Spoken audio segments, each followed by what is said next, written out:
Yero mokalo nyakoro mogiwere gi mano kendo wadoge ma otenre gi somo. Governor Mabusia Dr. Paul Otuoma mahum kaluwore gi lwar mar rang'iny mar somo e gwenge makono. Otuoma ma oloso gi jopiny e kanisa mar Alwanya Catholic Church mantiere Matayos okoni piny owacho mare sani oloso waput moro mar nono kaka inyalo res somo e kaunti ma Busia. Oyango ni apudno dhi riwo jokanyo mag sekta mar somo, jotend din, apisas mag sirikal, jopuonj e kind jokanyo mamoko.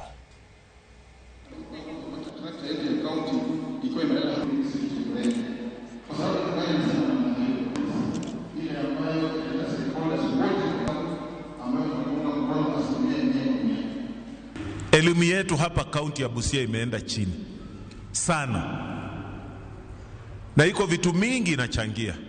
Nimeambia county commissioner aambie wale washikadau wa serikali kuu, sisi watu ya county tunataka tuwe na mkutano.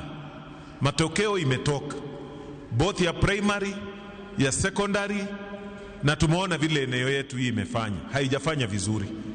Tutaita watu ya kanisa, walimu, parents, wanafunzi, viongozi, sisi wote tutakuja kujadiliana na kujua shida ni hii na kwenda mbele ni hii, na kila mtu afanye kazi yake. Luoro nitieni